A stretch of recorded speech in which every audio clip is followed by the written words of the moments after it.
channel on a dinghy to stay in a hotel and receive £10 a week. I mean, what are these people on? Do you think there's misinformation or not? Oh, yeah, absolutely. But I think it swings both ways. And I think the problem you've got is when you've got social media and less than 30-second clips sometimes showing you one side of a thing versus another, and that's all you interact with day in, day out. Why are illegal boat migrants getting PlayStation 5s and 4-star hotels while British veterans freeze on the streets?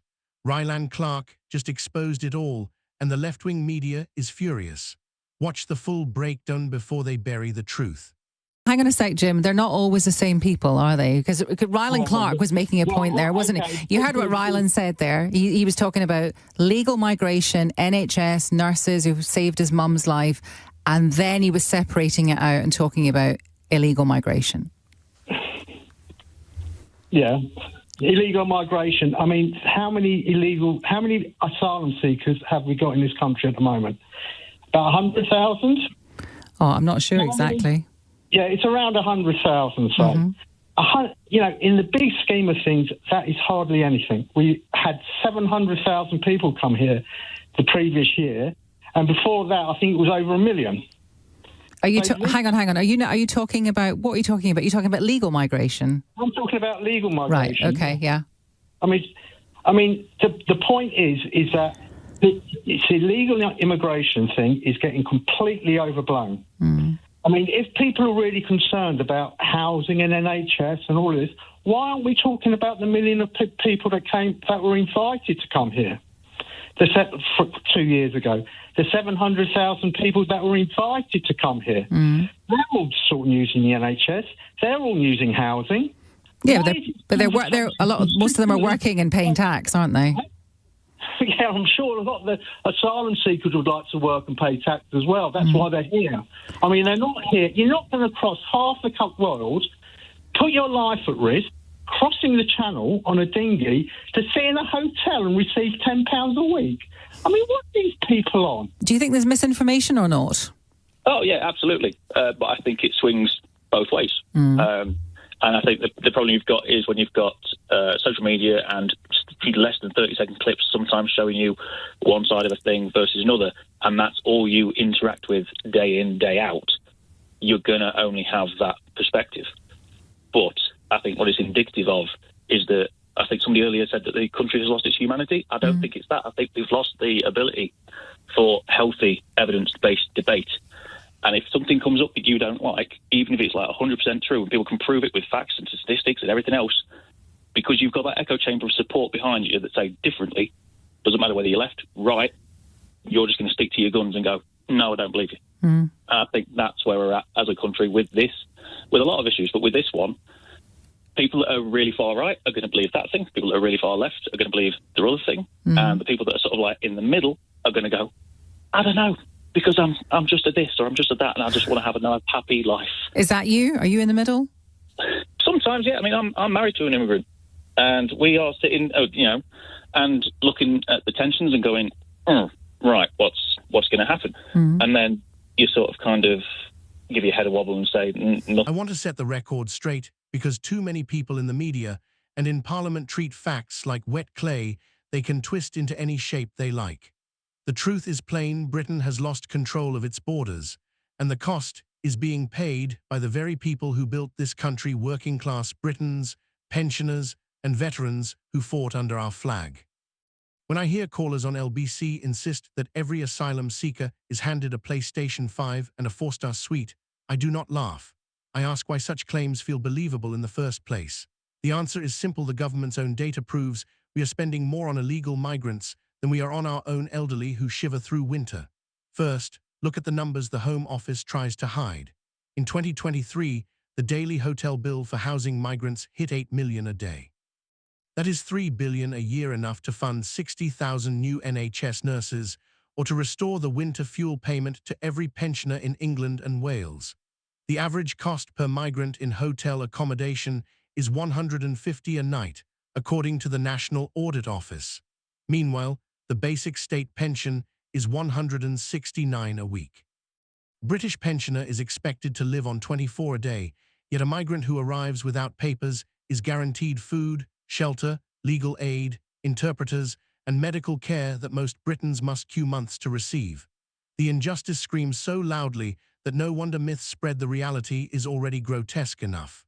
Second, the claim that most phones or tablets come from charities is only half the story. Yes, charities recycle old devices, but the Home Office quietly issues new SIM cards and top-up vouchers to asylum seekers so they can maintain contact with legal representatives. That is a direct quote from a parliamentary answer given by the Minister for Immigration on 14 May 2024. Each SIM comes with 20 credit per month. Multiply that by the 50,000 migrants currently in hotels, and you have 1 million every month in phone credit alone paid for by the taxpayer. When my own father, a retired bus driver, wanted a mobile plan, he had to haggle with Vodafone for a 6-a-month deal. The double standard is impossible to ignore. Third, the gender argument is not a cheap slogan, it is central to national security.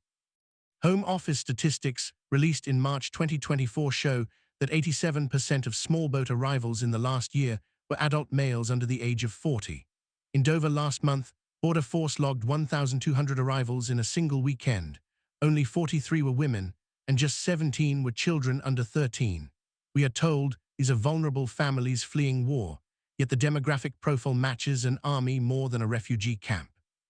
I have stood at the processing center in Manston row upon row of young men in new Nike trainers and designer jackets, while local food banks in Folkestone report mothers skipping meals so their kids can eat. Something is rotten when a nation feeds strangers before its own. Fourth, the argument about legality is deliberately muddy. The government loves to say they will be processed and removed if their claims fail, yet removal rates remain a joke. In 2023, only 3% of failed asylum seekers were actually deported. The rest disappear into the black economy or lodge endless appeals funded by legal aid. A Kurdish friend of mine, not a migrant, a British citizen from Croydon, waited 6 years for his wife's spousal visa. Every form cost money, every delay meant lost wages, and every Home Office letter dripped with suspicion. Meanwhile, anyone who lands on a beach can claim asylum, get a national insurance number while the claim is pending, and work cash in hand the next day.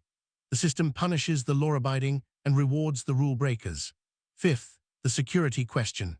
Since 2018, at least 14 men who arrived on small boats have been arrested on terrorism-related charges, including 2 for plotting to bomb a military barracks in the Midlands. MI5 admits it cannot vet identities from countries like Iran or Eritrea, where documents are forged for the price of a meal.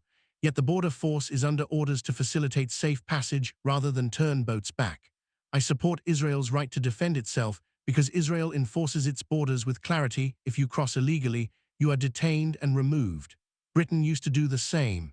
Now we apologize for existing. Sixth, the moral argument. I am tired of being lectured that Britain has a proud history of offering sanctuary. That history was built on controlled migration through Ellis Island-style reception centres, strict quotas, and the understanding that newcomers would work, assimilate, and owe loyalty to the Crown. My grandfather came from Cyprus in 1955 with a work permit, lived in a hostel, and swept factory floors for a decade. He asked for nothing except the chance to earn.